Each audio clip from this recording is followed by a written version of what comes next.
and their national security teams discuss steps they are taking to safeguard the homeland and the people of the United States, including Jewish, Arab, and Muslim communities, following the Hamas terrorist attacks in Israel.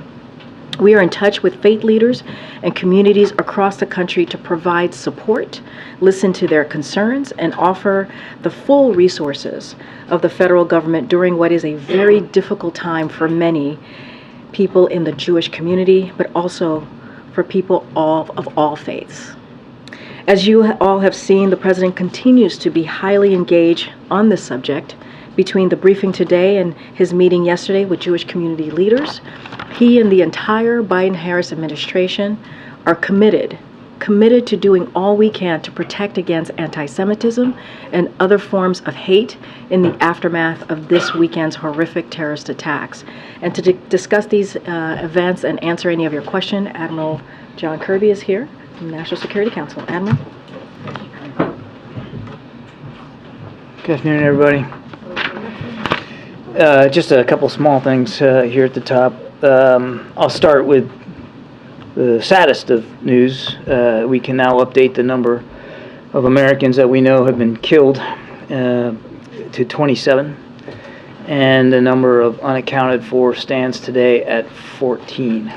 We're obviously doing everything we can to support and inform the families.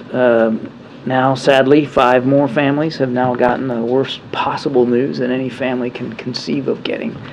And we're going to stay in touch with them as appropriate. Same goes for those family members of those who are unaccounted for. And by unaccounted for, we mean that. We don't know where they are. They don't know where they are.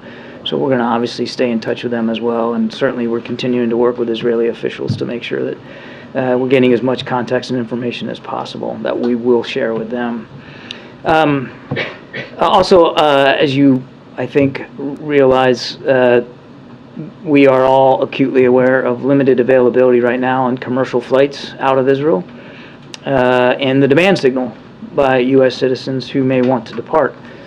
The President has asked his team to ensure that we are assisting U.S. citizens who do want to leave Israel and providing them with a safe means of doing that. So beginning tomorrow, the United States government will arrange charter flights to provide transportation from Israel to sites in Europe. They're still working through some of the details of that to assist U.S. citizens and their immediate family members who have, for whatever reason, not been able to provide commercial transit out of the country. And I would add that we're also exploring other options to expand the capacity of doing this, including exploring whether it's possible to help Americans leave by land and by sea.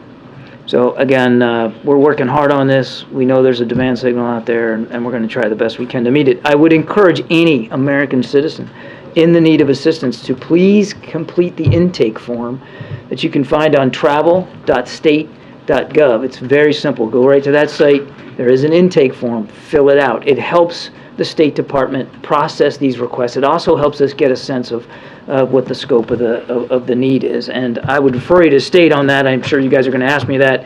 I don't have hard figures handy with me now. We do know there are certain American citizens that want to go. It's all available through the State Department's website, and I'd encourage them to go look at that. All right. Okay. Thanks for taking my question. Gaza's main power plant has run out of fuel, and the humanitarian situation there is becoming quite dire. I'm wondering if there have been any communications about allowing shipments of food, fuel, electricity to help lessen civilian casualties and suffering there. Yes, there have been ongoing conversations with our Israeli counterparts about the need for continued flow of humanitarian assistance. I had a couple of questions on the American hostages. Is it still the case that the administration doesn't know anything about the condition of the American hostages, and is the number still believed to be less than a handful? Yes and yes. And I know you've been pretty open about the fact that information about the hostages is very hard to ascertain at this moment. The limited information that you do have, is that coming namely from the Israelis and the Qataris, or is there another source of information that you'd be able to... The families too. I mean, as I mentioned yesterday, some of these families actually saw their loved ones being abducted and taken away. So they have been a significant source of information as well. Just one other quick thing.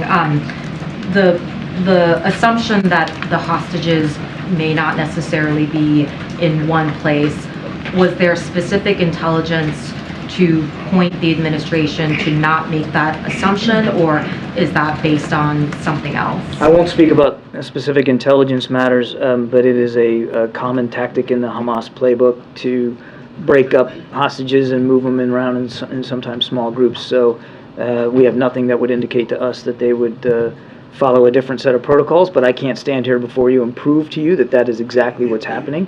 We have to, in order to think about our policy options, you have to make some assumptions, and we can't rule that out as a possibility. Jewish audience question? Thank you, John. What is the status of the $6 billion that Iran was set to have access to? It's still sitting in the Qatari bank, all of it. Every dime of it.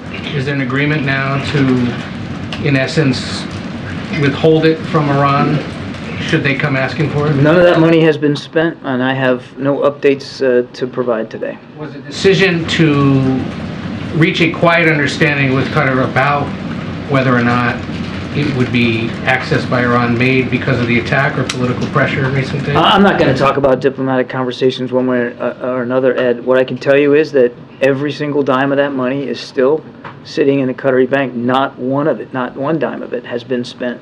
I'd also remind, because this, I know in certain audiences, inconvenient facts are easy to forget. The regime was never going to see a dime of that money. And this account, although it's moved from South Korea to Qatar, was set up by the previous administration for this exact purpose. In fact, I think it was back in 2018, the former Secretary of State, Mike Pompeo, actually talked in quite some detail about how this money in these accounts could only be used for humanitarian purposes and that there was going to be oversight. We've done nothing different. It is the same process. All we've done is move that funds from South Korea, where for some technical reasons it wasn't accessible, to Qatar, where it is more accessible. All that said, none of it has been accessed by the by Iran at all. And even if they had accessed it, it wouldn't go to the regime. It would go to approved vendors that we approved to go buy food, medicine, and medical equipment, agricultural products, and ship it into Iran directly to the benefit of the Iranian people. And let me ask you one other. Has the United States independently verified the photos released by the Israeli Prime Minister's Twitter account today showing the images of dead children? I don't think we're going to be in the business of having to validate or approve those images. Are coming from the Prime Minister of Israel, and we have absolutely no reason to doubt their authenticity. Jewish audience question, please. To follow up on these questions about the $6 billion, I understand Iran hasn't accessed any of this yet. It's intended for humanitarian purposes, but there have been reports of this quiet agreement. So, yes or no, if Iran wanted to access this today, could they? I'm not going to speculate one way or another here about future transactions. What I can tell you is none of it has been accessed, and we are watching every dime, as you would expect we would. We're watching it very, very closely. So you're not going to still tap into it? I'm not in a position to speak about these press reports. I'm telling you, nothing's been accessed, and we have oversight. We have oversight over what can be accessed and for what purposes. And on another topic, the president said yesterday that he told Netanyahu that it's important, even with all of the emotion and anger and frustration, that they operate by the rules of war.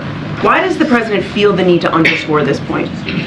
The president feels strongly about the law of armed conflict and the proper respect for innocent life anywhere in the world, no matter where it is. And that certainly includes, maybe even especially includes our own military operations. But is the president worried that Israel may have already violated the rules of war, or that they might going forward? It's just part of the conversations that we've been having with our Israeli counterparts about the prosecution of these military operations. The Palestinian people are likewise innocent civilians. They didn't ask Hamas to come in and do this, and I think it's always on the president's mind, the protection of civilian life. And just one last quick thing. I'm wondering what you made of the former president last night, calling the Israeli defense minister a jerk, saying that Hezbollah was really very smart. I'm not going to comment about comments on the campaign trail. That's well beyond the pale for me. Yeah, Jeff. Thank you. Kirby, can you give us an update on the intelligence about Iran's role in this? Anything changing in terms of what you're seeing, what the U.S. assesses to be Iran's role? No, I don't have any updates for you. We're still looking into this, but again, no direct evidence that Iran was a participant in these attacks in any way. But again, we're still monitoring it. We're still looking at it. And if I can go back, Mary, just while I'm not going to comment, I would just add that we take seriously our bilateral relationship with Israel. We don't get to decide, obviously, who their cabinet officials are. That wouldn't be our business. But we have strong relationships with them, and it's important now that those relationships continue to improve and grow, particularly in this time of crisis. And so we're focused on getting things done and supporting Israel. That's where our heads are. Joey. Yeah, thanks, Karine. Admiral, speaking of Iran, what did President Biden mean yesterday in his remarks when he said he, quote, made it clear to Iranians, be careful? What was that referring to? It refers it precisely to his comments the day before about not wanting to see any third party, be it a terrorist group or a nation state, that might have hostile feelings towards Israel, that thinking that this might be a good time to take advantage of that and to widen and expand the conflict. Very much in keeping with what he said the day before. Well, was that message communicated to Iran, or? President of the United States said it publicly. I think that's pretty good communication. Jewish audience question, please. Thank you, Admiral. I just wondered if you could explain to us just about how the President came to say yesterday that he'd seen pictures of militants beheading children. Obviously, it's important to make sure that disinformation doesn't get out there. How did he end up saying that? He's referring to images I think many of you have seen, certainly your colleagues have reported on, and obviously Israeli officials have spoken to as recently as today. We know that Secretary Blinken was also shown some additional images by Prime Minister Netanyahu. The thing I think, and just allow me a second here, we all need to be prepared for the fact that there's going to be additional gruesome images coming out. And there's going to be some pretty tough reports for all of us to swallow. This is not over. And all that is, certainly the President's comments yesterday, to underscore the utter depravity and the barbaric nature with which these terrorists murdered and butchered innocent Israeli civilians. And that further underscores why, and this is what the President's specific point was yesterday, that we got to stay with Israel. We've got to continue to make sure they have the support that they need. But has the President actually seen the photos? Yesterday there was... A couple of follow-up questions actually to what Mary had been asking. Regarding the issue about abiding by the laws of war, Israel does continue to halt supplies of food, other aid materials to Gaza. So I'm wondering if the U.S. feels that is an appropriate action by the Israelis, and if you made any concerns about that to the Israeli government. We are having conversations with Israeli officials about the continued need for humanitarian assistance for the Palestinian people who are victims here as well. Does the U.S. see that as any sort of a violation of the laws? I'm not going to stand up here and put a bumper sticker on it. We are having active conversations, as we would anywhere around the world, with their Israeli counterparts. And regarding the former president's comments last night, setting aside the politics of it, do you have any concern that he may have revealed classified information as it relates to the death of Soleimani in 2020 in his comments last night? I'm not in a position to comment on that right now. Jackie. Thank you, Karine. John, one quick one on the charter flights. Are those free of cost to American citizens now? I refer you to the State Department. Typically they are, but I mean, I don't have they're still working through the details of how they're going to coordinate these. And then on the $6 billion, we know that 100 senators were told on Tuesday night that the plan was basically to leave any requests for withdrawals pending indefinitely. And now we know that House Democrats were told by the Deputy Treasury Secretary behind closed doors this morning pretty much the same, with one added layer that there's an agreement with Qatar not to let those funds be dispersed. Why is it that you won't come out and say that the U.S. does not intend to let this money go to Iran? Jackie, we've always had, since the beginning, we've always had the ability to provide oversight over the disbursement of these funds. We've always had the option, if we wanted it, to look at transactions and to make a call about whether we found it valid or not. That has not changed.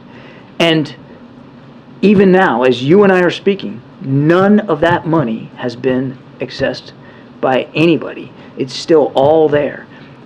Is it because we think that freezing it essentially again would complicate any negotiations with Iran or our ability to get Americans home in the future? I'm not going to go into any more detail. Okay, and then on the overland and by sea and by land efforts, I guess why is it that we find ourselves in so many situations trying to get Americans out, and that it's largely happening, not through a government effort, but we're telling, civilians to find their way across a border in a war zone.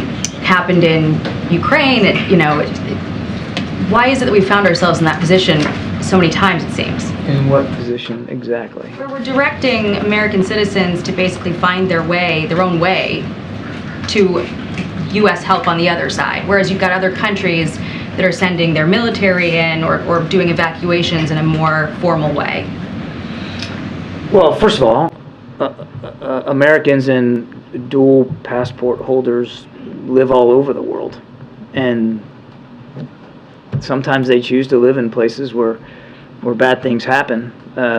We're not in a position of lecturing to Americans where they can go live, work, or travel, recreate. Number two, they don't have to tell us that they're there. So sometimes it's really hard to get a sense of what the population is. In places like Israel, there are a lot of Americans. Most of them, maybe most are dual nationals, but a lot of Americans are there. Other nations have smaller populations, and maybe they have to make their own decisions about how they're going to handle those smaller populations.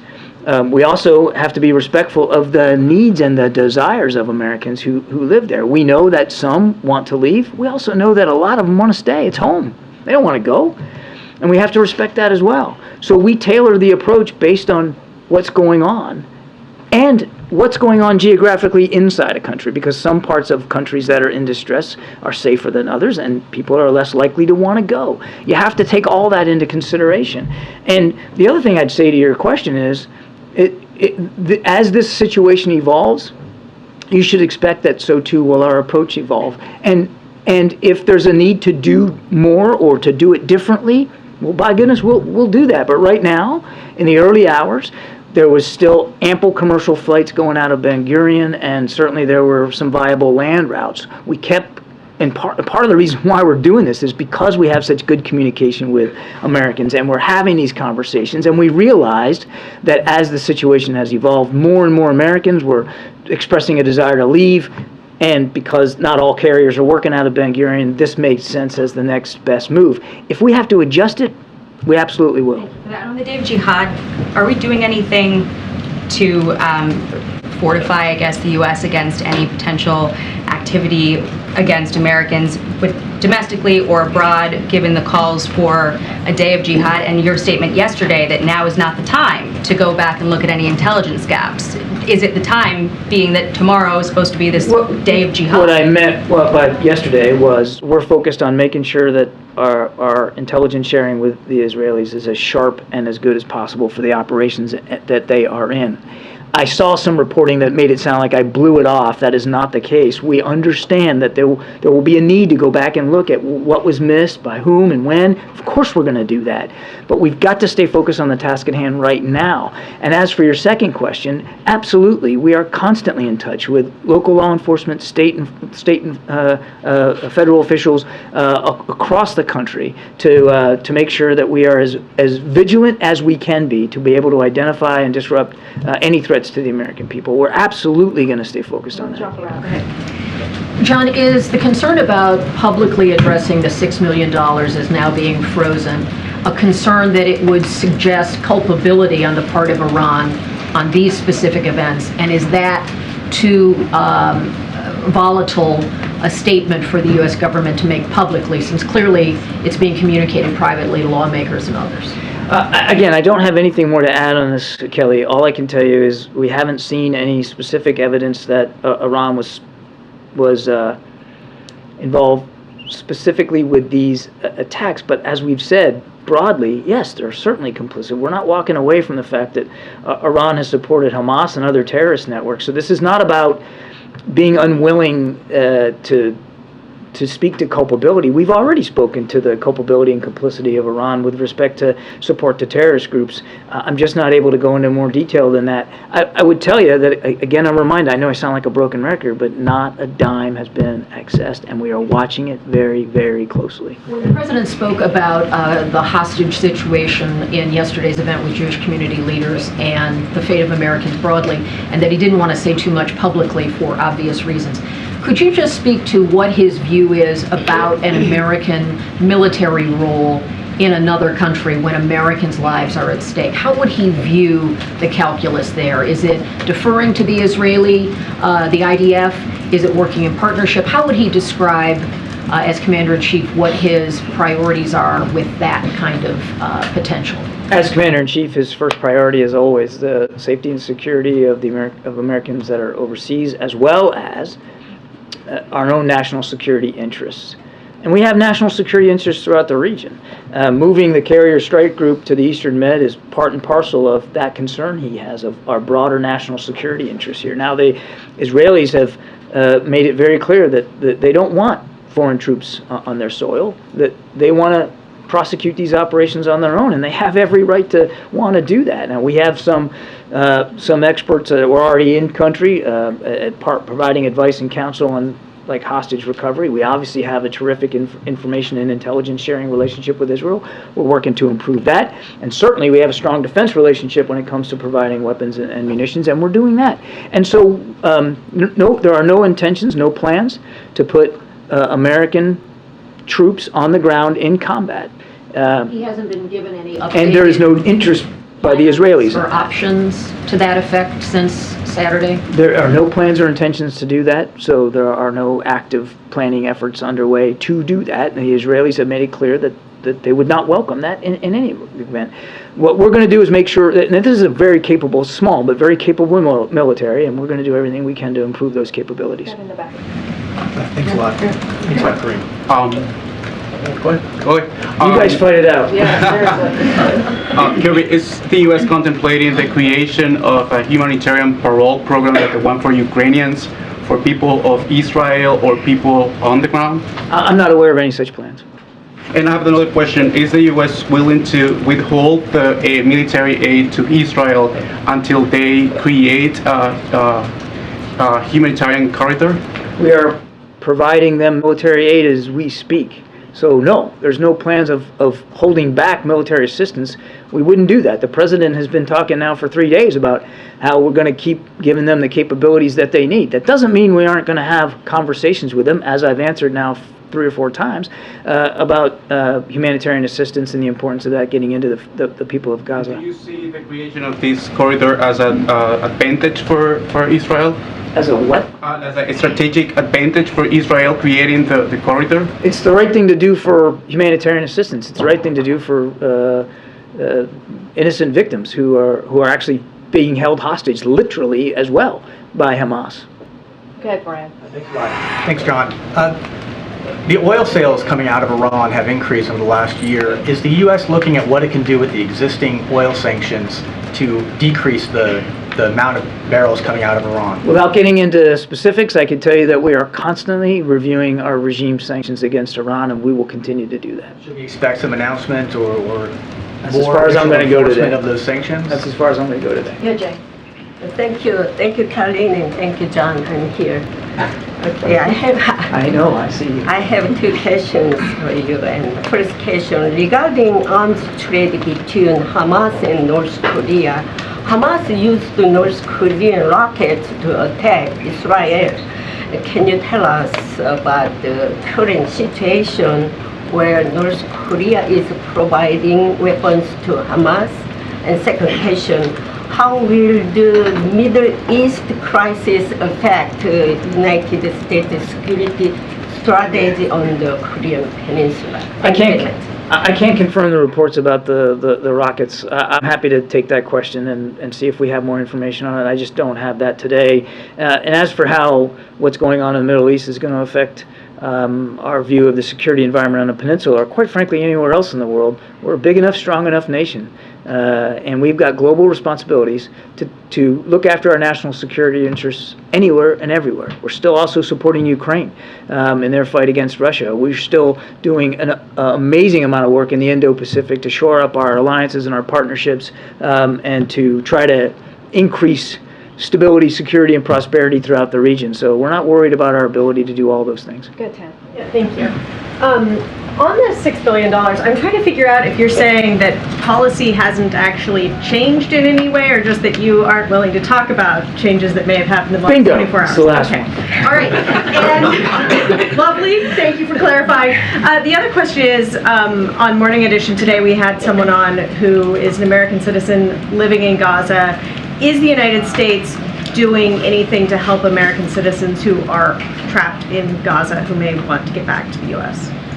These are the hostages, Palestinians. but yes, like dual passport holders. Yeah, the first and most important thing that we're trying to do is as I mentioned yesterday, allow for safe passage. Right now, they can't leave, so we would have no physical means of permitting that transit out, and so that's why we're so actively having conversations with the Israelis and the Egyptians about a safe passage corridor so that people who want to leave can leave. And then at that time, if it's onward travel that they might need, then, we'd be more in a position to be more physically involved. Does that make sense? Okay. Yeah, I was going to address your first question, but I think I'm just going to leave it. Well, you could. No, I'm going to leave it. I'm going to leave it. Good, Captain. Thanks. Just to go back to the president's comments yesterday about the pictures, he said he never thought he would see and have confirmed pictures of terrorists beheading children. At that point in time, had he seen such photos? What had he seen that made him say that? I don't have anything to add to what he said. I mean, again, you guys have all reported on these atrocities. Some of your outlets have even run some of these images. They're plain for everybody to see, and Prime Minister's office has spoken to that. Even before today, they'd spoken to these kinds of atrocities. And again, today, the Prime Minister showed Secretary Blinken some additional grotesque imagery. Sorry, one more. On the aid package, is there anything you can tell us about what the request will be to Congress, what that's going to look like, what the complications are there? I had the same question as Catherine. But can you just specify whether or not Taiwan funding and possibly border security funding could be a part of that request? Nope. Peter. Admiral, the Hamas representative gave an interview to Russian television, which they said they'd be willing to trade hostages for Hamas prisoners in any prisons, including in the United States. And they specifically said the United States has traded prisoners before, citing the Iran deal that was just made. Is that something the United States would consider doing in the case of the American citizens? I haven't seen that particular report, so I'm going to be loath to comment specifically on it. What I will tell you, just broadly speaking, is we obviously take seriously our responsibilities to get Americans held overseas back with their families. We have in the past entered into negotiations to do exactly that, and we have not foreclosed any option right now in terms of these particular hostages.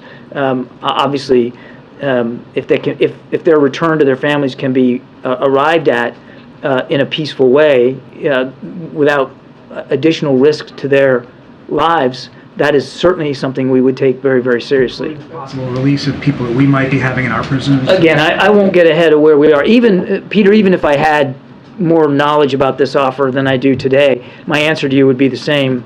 It's never a good idea to negotiate for the transfer of hostages or detainees in public, lest you torpedo the actual success you're trying to achieve.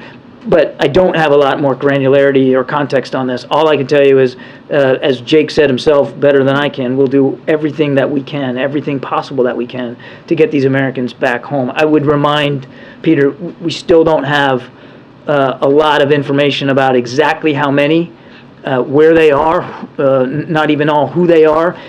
So there's an awful lot of information we need to gain before we come up with any concrete policy options. How does the Israeli strike on the Syrian airports change the situation? And then, can you also address reports that the Egyptians warned the Israelis in the days prior to the attack? I've been asked that question about the Egyptian warning. I don't have anything on that. You'd have to talk to Egyptian authorities. I don't have anything, and I certainly wouldn't talk about intelligence matters. And on your first question, that's a better question put for the Israelis' defense forces, not for the United States. We're focused on helping them go after Hamas. Good, in the back there. A question about Lebanon. So Hezbollah is continuing operating against the Israeli targets at the border, Lebanese-Israeli border. Are you still concerned that Hezbollah could be taking part in this war? Sure. Yeah, absolutely. Do you have any intelligent information about the capability of Hezbollah that they've been preparing, and we know that the capability is way stronger than Hamas? They are a potent terrorist group, no question about it. We watch them closely. The Israelis watch them closely. We don't want to see this conflict widened. We don't want to see Hezbollah make that kind of a decision. And I would remind, again, that we take our national security interests very seriously in the region. And the reason why we moved a carrier strike group to the Eastern Med was to act as a deterrent for any other actor, including Hezbollah, that might think that widening this conflict is a good idea. American forces might, last question, American forces might join the war if Hezbollah made a difference. Are you implementing a policy decision there? No, I'm just saying, we have two big ships, one coming on their way. So I'm just wondering if Hezbollah changed the game and did they make a big impact in the war and made Israel look another surprise maybe. I appreciate the effort to try to get me to confirm a hypothetical. I'm not going to do that. I'm not going to do that. There is no intention or plan to put American troops on the ground in Israel. There's no desire by the Israelis for that outcome. So I'm just not going to get ahead of where things are. Yeah, Lisa. Great. Thanks, John. One of your priorities has been, as you said, to keep the war confined to Israel and Gaza. So are you concerned that that's going to be more difficult as casualties grow in Gaza and as the war escalates? It's going to, I mean, I think the prospect of widening is going to depend a lot on other actors outside Israel. And then just a quick follow-up. The U.S. is accelerating PGMs that Israel already paid for and then potentially considering sending even more after that. Have there been any restrictions put on how Israel uses those weapons, and if not, why not? I won't speak about that for Israeli operational security reasons, and I'm not even going to get into detailing the kinds of munitions that are being provided to them. The Israelis have a right to have that information protected for their own ability to conduct operations. Go ahead, Nadia. Thank you. John, I'm here. No. I want to press you on the previous question. Good. This administration... I like that. Good. This administration fought very hard against misinformation. You hold the truth as a gospel. So facts matter, I guess. When you have misinformation, it leads to incitement and what to come. So again, whether it's the stories of beheaded babies or the rape, I just want to make sure that you are 100% sure of these stories because they prepare us to what to come. And I have in mind the Iraq War, where notable outlets, including many of our colleagues here, had disseminated misinformation and governments lie actually about the war. There's no comparison here, but I'm saying... There's no comparison whatsoever. Yeah, I don't take somebody else's information as if you don't verify it yourself. So are you saying there's no need to verify it yourself because you trust the sources? And I'm asking, my question to you is how do you separate between facts and misinformation? I mean, I taught a whole class at Georgetown on that. I mean, we could talk about this for hours. I mean, look, obviously we take seriously... What's that? You're going to have to register. You're going to have to register for the class. I'll take the full course with you, Jim. I don't know if you could handle the reading list, James. Look, we take it very, very seriously. The need to be as factual and certainly truthful as we can possibly be. If you're suggesting somehow that we're taking that lightly, I mean, I again refer you to many of the reporting many of your colleagues have done about the atrocities that have already taken place, in just the last few days. And comments made by Israeli officials themselves.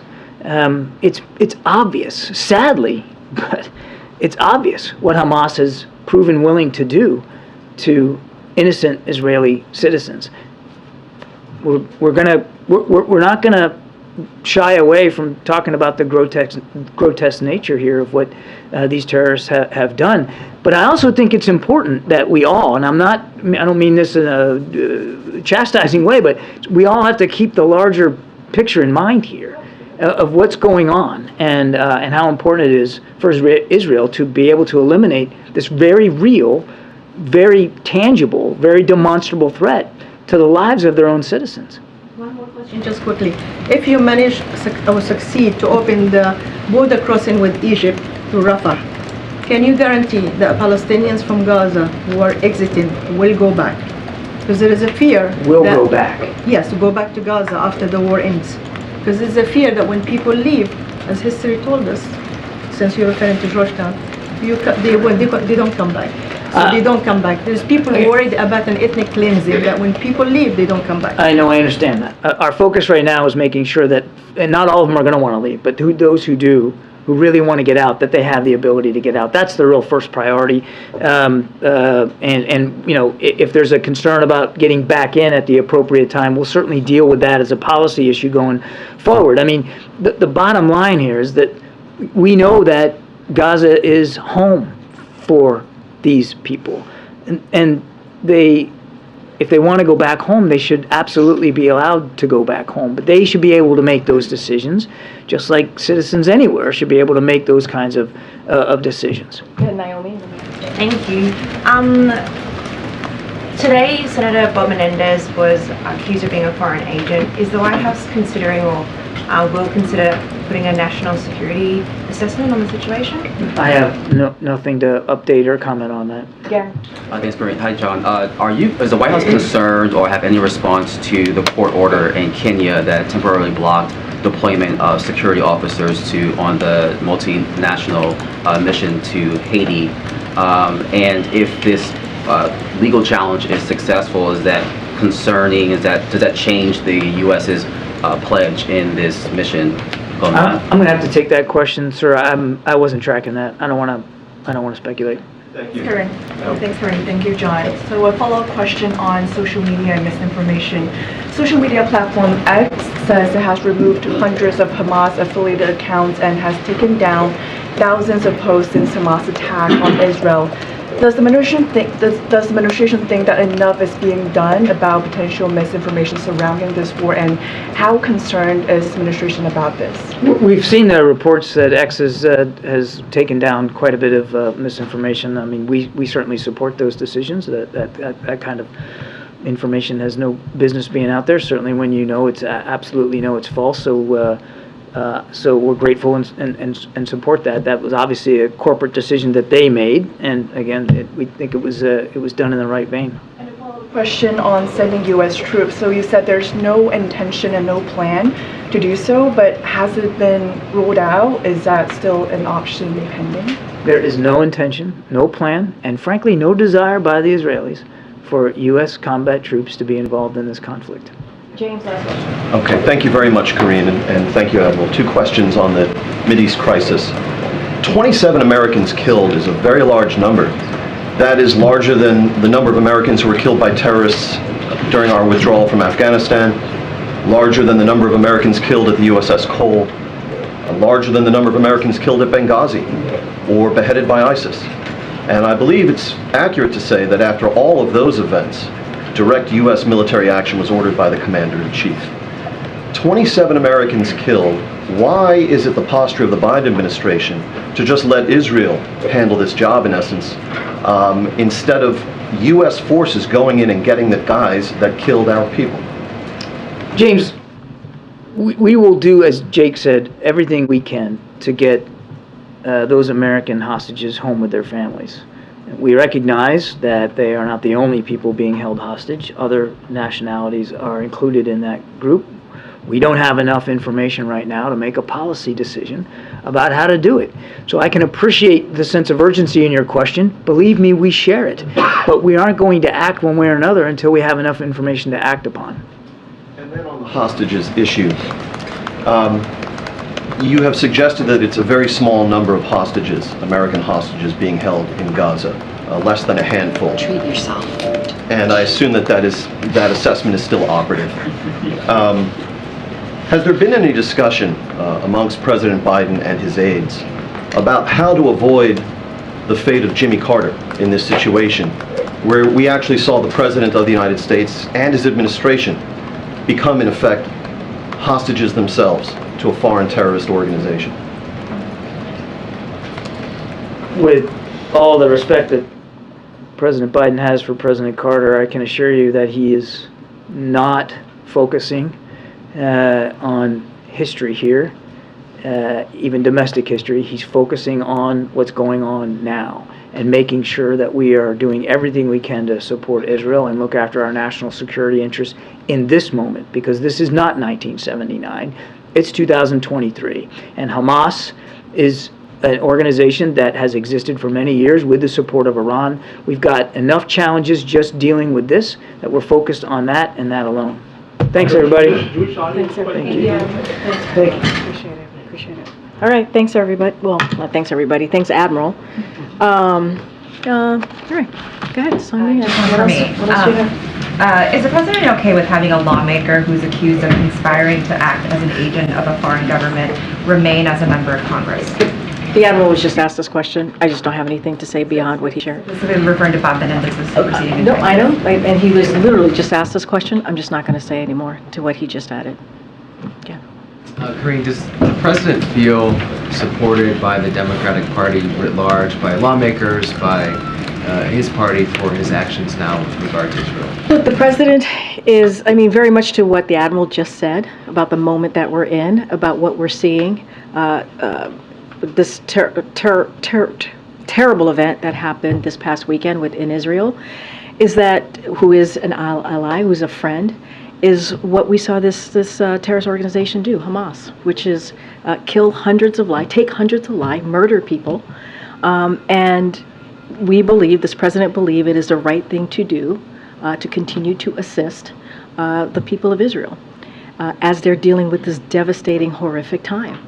And so the president, as commander-in-chief, has difficult decisions to make, right? Difficult decisions to make on behalf of the American people, right? The Admiral talked about how there's a national security piece of this as well. We have, as we all know, Americans, 27 Americans who have sadly perished, and many are still missing. 17 or so are missing. And so it is the president's duty as commander-in-chief to do everything that he can to protect us and to also assist in this horrific events that we saw this weekend. My question is more, does he feel that his party is supporting him in that? And does he sense divisions among some parts of the party? I can't speak to, we're not sensing division, right? The president is focusing on the job at hand. The president is going to always focus and make sure that Americans and our national security is front and center, and this is part of that. But also, Israel is a friend, and what they have gone through, the people of Israel have gone through these past couple of days, is horrific. And so we are going to stand by them, as the president has said, as they go through this terrible time. Remember, they were, as you know, as you all have written about, attacked by a terrorist organization. And so the president's going to continue to do his duty as commander-in-chief, as his president. Do you have an estimate on how many American citizens are trying to leave Israel right now? I don't have an estimate. As you just heard from the Admiral, we announced the charter that the state is going to be running. Just don't have any intel. And the commercial flights are still ongoing in Israel, so there are opportunities for folks to leave. I just don't have any number for you. And are there any active threats that on the domestic front that law enforcement is tracking at this moment stemming from Saturday's attacks? What I can say is that we're always monitoring. Clearly, we're going to monitor to make sure, that to make sure if there are any threats. Obviously, we would address those, but there's nothing active that I can announce to you or lay out to you at this time. There is. We're monitoring right now, but there are no active threats at this time. Now in the second week without the House having an elected speaker, does that change at all any conversations the president may be having with senior House leaders, Republicans, Democrats, about speeding this process along? Which process? Of electing a speaker. I mean, look, it's their process to run. They are, this is the House Republicans, as I've said over and over again. It is their process. The president doesn't have a vote. It is, what we're seeing is certainly shambolic chaos that we're seeing over there on the other side of Pennsylvania Avenue, and they need to get their act together. There's a lot of work that needs to be done on behalf of the American people.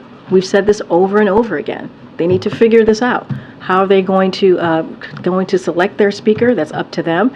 But of course, the president wants to continue to move forward on making sure that the business of the American people is done. But it doesn't stop the president for continuing to do the work. We announced junk fees the other day. The president has been being pretty engaged and active every day on behalf of the American people, and that's something that he's going to do. But of course, we want to see the House Republicans get their act in order. Understanding the sort of uncharted territory that this is, there is not It is a charted role. territory. Yeah. It is. So, no, I understand that. So I'm asking, there's not a role then that the administration sees that the president could play here to try. It is not for us to fix. It's not for us to fix the chaos in the House Republicans. It's not for us to fix. They have the majority, as you know, in the House. It is for them to fix.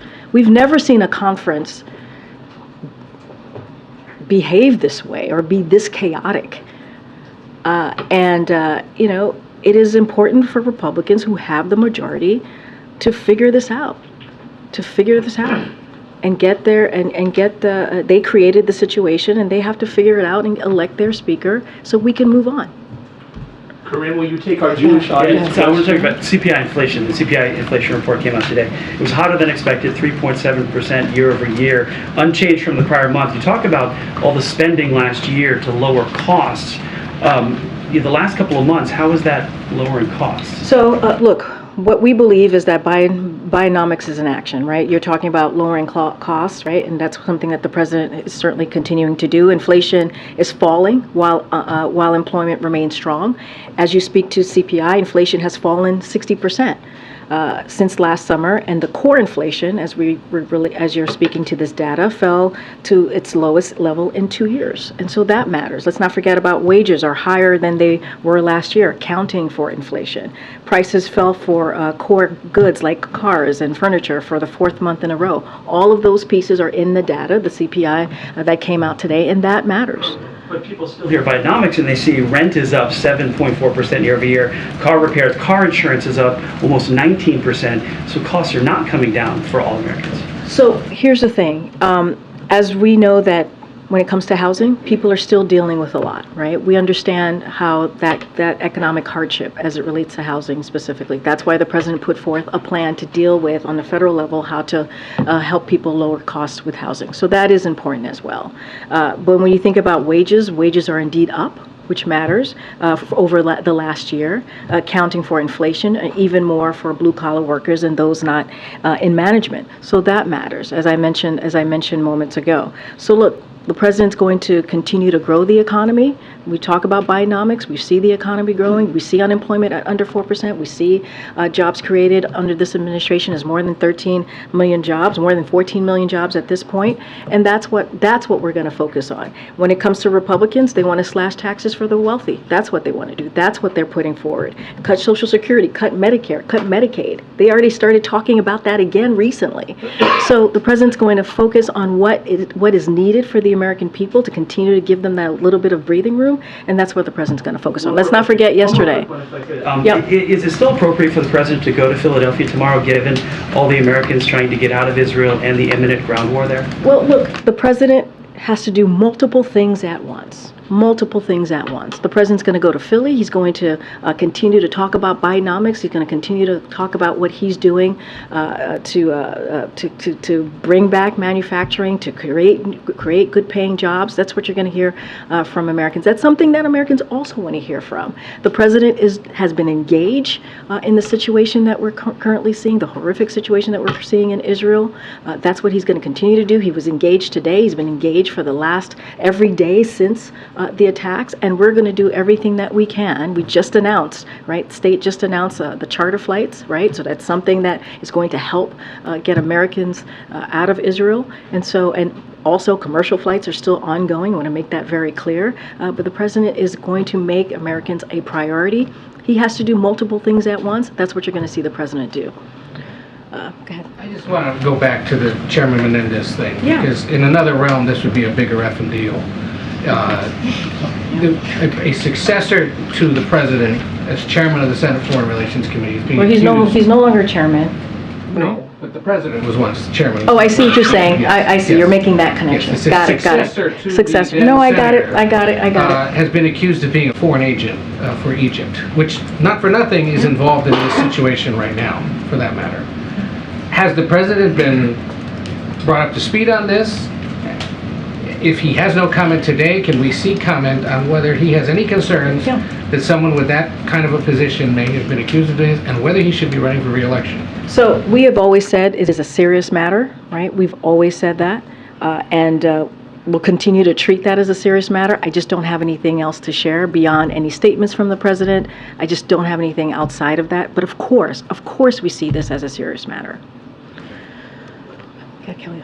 Has the president requested any sort of biographies on the families or the victims in Israel in order to have outreach? Would you expect with this number of Americans killed that he would have by letter or call or something, anything you can share about that direct President Biden to these American families? And it's a very good question. You know this president, Kelly O. You know this is a president when it comes to human tragedy like this or any type of loss. This is a president that takes this very seriously and tends to reach out and have those conversations with family members who have lost a loved one. I don't have anything to read out to you at this time or to a plan or anything like that to lay out. But this is, of course, something as the President of the United States, Commander-in-Chief, to hear, to hear what has 27 American lives have lost. This is something that affects him deeply.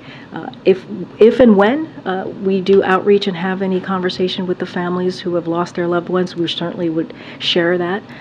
But of course, this is a president who wants to hear and wants to know about folks who lost their lives, and also wants to hear directly from the families. I just don't have anything to share at this time. Go ahead, Kath. Oh, go ahead. I see that he attends Catholic Mass every week. Has he expressed any desire to go to a synagogue or or a mosque for that matter, or to have any kind of a faith experience in light of this? Don't have anything to share as the president visiting a synagogue or a mosque. Obviously, at the top of the briefing, I mentioned how we are there for all faiths who are potentially going through some really difficult times in this moment, and certainly when it comes to what the question I was asked about the homeland, we're certainly going to monitor and keep track, but we are here for the Jewish community, we are here for the Arab community, we're here for the Muslim community, and certainly it is also important for the president for people to feel protected and to feel safe, and that's what his Homeland Security is doing, his advisors here. That's why he met with them today to get an update, and certainly we're going to stay on top of that. Catherine. Karine, UAW has expanded their strike. Obviously, we're 4 weeks into this now. How concerned is the White House about getting a resolution and potential economic impacts? So look, we're going to monitor this very, very closely, this situation, certainly the economic impacts. But look, the president says this all the time. You hear me say this all the time. We respect unions, their right to use their option for collective bargaining. We believe that works when both sides come together and negotiate and come together. In this instance, there are multiple sides and come together in good faith to get a win-win agreement. And that's what we want to continue to see. We're not going to talk about specific tactics or the specifics in negotiations, but certainly we're going to continue to monitor. You can tell us, White House officials obviously have been in Detroit and have... Yeah, I don't have any travel from White House officials. As you know, Acting Labor Secretary Julie Su has been engaged, and so has the senior advisor here, Gene Sperling, have been the two people who have had direct communication, and certainly not part of the negotiation, but offering any assistance that might be needed to the Big Three and UAW. I just don't have any specific engagement to read out or any travel at this time. Ketia. Yeah, just one quick question. Has the crisis in Israel caused the president's major address on Ukraine to be delayed? And does he still plan to deliver it? I don't have any update on the President's Ukraine address. I'm sure that we will continue to hear from the President. As he said this week, next week, he's going to put forth a supplemental plan on additional funding that he's going to be asking for, and don't want to get ahead of that. Certainly the best path forward. I just don't have anything to share on any remarks or extensive remarks that the President will be giving or might give on Ukraine, but certainly you guys will continue to hear from the President on all important matters, whether domestically or foreign. Okay, thank you so much. Audience question, please. Thank you, Karine.